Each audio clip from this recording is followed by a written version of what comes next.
Hello everyone, क्या हाल चाल। I hope आप सब बढ़िया होंगे। तो आज किसी लेक्चर के ऊपर बात नहीं करेंगे। बेसिकली आज जो है एक जनरल डिस्कशन करेंगे, क्योंकि आपका और मेरा एग्जाम आ चुका है जो कि है नीट। आपको पता ही होगा कि नीट एग्जाम क्यों होता है, डॉक्टर बनने के लिए होता है, तो सबको पता है। तो इस एग्जाम के बाद आप क्या बनते हैं सर? डॉक्टर बनते हैं। और इसमें जो है ना बहुत सारी मोटिवेशनल वीडियो आती हैं। हर दिन आपको ये गाइडेंस मिल जाएगी। आप यूट्यूब पे सर्च करेंगे कि how to crack NEET 1 month 2 month, इस तरह की वीडियो मिलती हैं। ये सब झूठा दिलासा होते हैं। इनमें कुछ लोग जो होते हैं कि बिल्कुल ही झूठ बोल जाते हैं। हाँ, कई लोग कर भी जाते हैं, तो वो बात कर लेंगे उसके ऊपर। तो आइए बात कर लेते हैं नीट पर चर्चा के बारे में, कुछ बातें करते हैं बेसिकली। तो देखो, आपको पता है एग्जाम आ चुका है। एग्जाम की डेट भी आ चुकी है, 4 मई की है। 4 मई की है। अब है आपका एग्जाम 4 मई 2025 को, संडे के दिन। ठीक हो गया। अब सर तैयारी तो बिल्कुल बेकार हो चुकी है, करे क्या? नंबर बढ़ नहीं रहे हैं, मेरे भी नहीं बढ़ रहे हैं, तो क्या करें सर? किस तरह से पढ़े? तो देखो, अब मैं कुछ भी फालतू चीज नहीं बताऊंगा, क्योंकि अगर मैं कुछ फालतू बताता तो मैं अपने ऊपर ये अगर लागू कर लेता तो हो जाता। मेरा भी अब तक नहीं हुआ है। तो देखो क्या कर सकते हैं। अब ज्यादा समय तो नहीं रह गया। हम ऐसा तो नहीं किया कहते हैं अभी से हम पूरा सिलेबस पढ़ें और हो जाएगा। पूरा सिलेबस कर पाना तो काफी मुश्किल है। तो हम ऐसा क्या करें सर, क्या कर लें जिससे थोड़े अच्छे मार्क्स आ सके हमारे? क्योंकि कई लोग पूछते हैं मुझसे, यार मैं खुद बताने में भी डर लगती है, शर्म भी आती है कि यार खुद का नहीं हुआ है, पर फिर भी बात कर रहा हूँ। तो देखो, इस समय अगर आप जो है पढ़ना स्टार्ट कर रहे हैं, तो आपको जो है ना कुछ चैप्टरों पे आपकी बढ़िया डिमांड होनी चाहिए। जैसे कि वो तो आप सबको मिल जाएगा यूट्यूब पे कि कौन कौन से चैप्टर पढ़ें। फिर भी जो मेरा अनुभव है वो ये कहता है कि आप कुछ चैप्टर, जैसे कि अगर आपको अच्छे मार्क्स गेन कर रहे हैं तो पहले ये पढ़ लें, बाद में आप जो है छोटे छोटे चैप्टरों को देख लें। सबसे पहले अगर आप बॉटनी में देखें तो बॉटनी में सबसे पहले आपको जो चैप्टर करना है वो करना है cell cycle and cell division. करना है।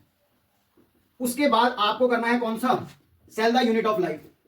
अब सबका सीक्वेंस अलग हो सकता है, पर आप ये वाले चैप्टर अगर पहले कर लेते हैं तो आपको एक्स्ट्रा एज मिल जाएगी, क्योंकि ये चैप्टर काफी इंपॉर्टेंट है। इससे क्वेश्चन ज्यादा आते हैं। फिर आप क्या करें, क्योंकि देखो इन चैप्टरों का लिंक है। अगर आप ये वाले चैप्टर पहले स्किप करके दूसरे पढ़ते हैं तो दिक्कत हो सकती है। देखो, आपको ज्यादा मार्क्स चाहिए कम समय पे, तो सबसे पहले आप cell cycle and cell division, cell the unit of life. तीसरा आप जो पढ़ेंगे वो पढ़ेंगे principles of inheritance and variation. Principle of inheritance and variation, काफी ज्यादा क्वेश्चन आते हैं यहां से। फिर molecular basis of inheritance, molecular basis of inheritance. और इससे पहले जैसे प्रिंसिपल ऑफ इनहेरिटेंस खत्म करें, मॉलिक्यूलर से आने से पहले आप थोड़ा सा ये वाला चैप्टर पढ़ लें, बायोमॉलिक्यूल, क्योंकि बायोमॉलिक्यूल का काफी यूज होता है मॉलिक्यूलर बेसिस में। फिर आप चलें बायोटेक वाली यूनिट पे। बायोटेक में आपके 2 चैप्टर हैं। एक तो है उसका एप्लीकेशन, और पहला क्या है? Principle and processes. Principle and processes.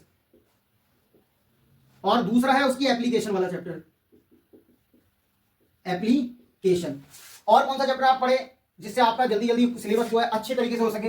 फिर आप चले इसी में ही सेल साइकिल हो गया, cell the unit of life हो गया, प्रिंसिपल ऑफ इनहेरिटेंस हो गया, मॉलिक्यूलर बेसिस हो गया, बायोमॉलिक्यूल हो गया, बायोटेक के भी 2 चैप्टर हो गए आपके। इसी में मैं पूरी जूलॉजी की भी बात कर देता हूं साथ ही में, अलग अलग करके टाइम वेस्ट नहीं करते। तो साथ में आपको यहां पे ये पढ़ना है क्या?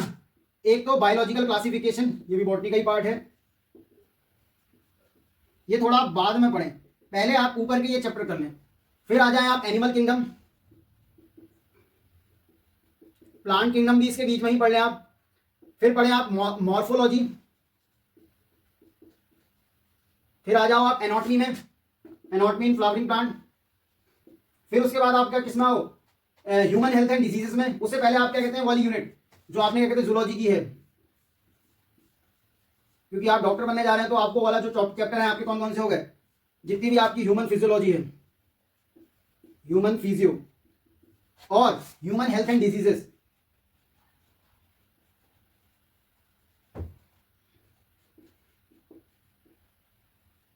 ये वाले चैप्टर आप थोड़ा पहले कर लें। बाकी चैप्टर ऐसा नहीं कि छोड़ देने हैं, बाकी चैप्टर भी करने हैं, पर ये चैप्टर आपको पहले कर लेने हैं, क्योंकि इनसे ज्यादा क्वेश्चन मिलते हैं। जैसे cell cycle and cell division से 3 से 4 क्वेश्चन आ जाते हैं, मतलब 3 क्वेश्चन आ सकते हैं, तो 12 marks. Cell the unit of life से 2 क्वेश्चन फिक्स हैं। प्रिंसिपल ऑफ इनहेरिटेंस से 5 क्वेश्चन, मॉलिक्यूलर बेसिस से आपके 5 क्वेश्चन। ये वेरी कर सकता है, 4 भी हो सकता है, पर फिर भी देखो आप 5।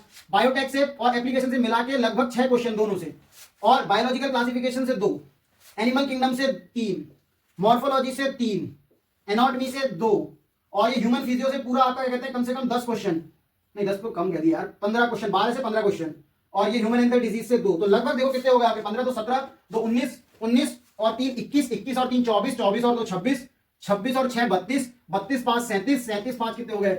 42, 42 2 44, 44 3 47, लगभग 47 क्वेश्चन यहां से आ जाएंगे। 50, 5 चौको 20, लगभग 200 नंबर के आपके इन्हीं चैप्टरों में से हैं। तो सबसे पहले आप ये कोशिश करें कि बायो में आपका ये वाले चैप्टर पहले हो जाए, उसके बाद आप दूसरे चैप्टरों में जाएं, जिससे आप जो है फटाफट अपना कोर्स कर सकें। फिर बात कर लेते हैं केमिस्ट्री के ऊपर। यार ये कुछ नहीं है, ये थोड़ा सा अनुभव है इतने सालों का, बाकी ऐसा कुछ नहीं कि मैं कोई अलग बता दे रहा हूँ, ये सब बता ही देते हैं, फिर भी अपना फर्ज है कुछ पूरा कर देते हैं। अगर आप बात करें केमिस्ट्री की, तो केमिस्ट्री में आपको सबसे पहले कौन कौन से चैप्टर करने हैं? अगर आप फिजिकल की बात करें, फिजिकल में पहले आप कर ले, एक तो आपको कर लेना चाहिए मोल कॉन्सेप्ट, सबकी जड़ है मोल कॉन्सेप्ट। दूसरा आपको जाना है क्या कहते हैं सॉल्यूशन वाले चैप्टर में, इक्विलिब्रियम, ये पहले वेटेज वाले टॉपिक है, और इलेक्ट्रोकेमिस्ट्री, इलेक्ट्रोकेमिस्ट्री। फटाफट पहले ये 4 चैप्टर कर लें। आप आ जाओ फिर किसमें, ऑर्गेनिक में।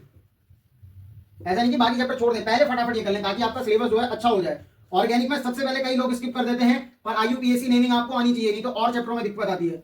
IUPAC naming. फिर आप आ जाओ आइसोमेरिज्म में। आइसोमेरिज्म के बाद आप आइए किसमें, जीओसी में, जनरल ऑर्गेनिक केमिस्ट्री। फिर आइए हाइड्रोकार्बन में।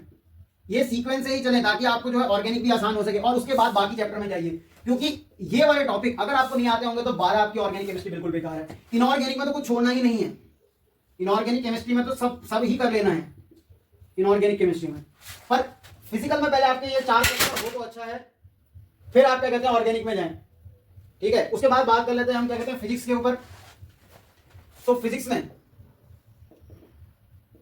सबसे पहले आपको बेसिक मैथ्स आना चाहिए, दूसरा आपको काइनेमेटिक्स आना चाहिए, तीसरा एनएलएम जिसमें फ्रिक्शन भी आ जाएगा आपका। फिर आपको क्या कहते हैं centre of mass, gravitation, electrostats, statics, capacitor, current electricity, modern physics पूरी, ये आपकी टॉप प्रायोरिटी में होना चाहिए। उसके बाद ही आप जो है फिजिक्स के और चैप्टरों में जाएं। पहले बेसिक मैथ, काइनेमेटिक्स में दोनों आ गया आपके, एनएलएम आ गया, इसी में ही आपका सर्कुलर मोशन भी आ जाएगा, centre of mass, gravitation, electrostatic, capacitor और करंट इलेक्ट्रिसिटी। मॉडर्न फिजिक्स में आपका ये क्या कहते हैं जितने भी नीचे वाले चैप्टर हैं आपके, एटम्स, न्यूक्लियाई, सेमीकंडक्टर, ये वाले चैप्टर करने के बाद आप जो है ना एक 500 तक की कैटेगरी में, यानी 450 से 500 तक की कैटेगरी में पहुंच सकते हैं। ऐसा नहीं कि आ ही जाएंगे, ये चैप्टर आपको अच्छे से आने भी चाहिए तभी हो पाएगा। 450 से 500 की कैटेगरी में पहुंच पाएंगे आप। झूठ बोलने कोई फायदा नहीं है, ऐसा नहीं कि मैं कह दूं ये सब पढ़ लो 700 नंबर आ जाएंगे, नहीं आएंगे। पर आप जो है इनसे पहले करके थोड़ा स्कोर अच्छा कर सकते हैं, इतना ही करेंगे, ज्यादा बकवास नहीं करेंगे। तो पढ़ाई करते हैं, ऑल द वेरी बेस्ट। मिलते हैं आपसे किसी और वीडियो में, तब तक के लिए टाटा बाय बाय।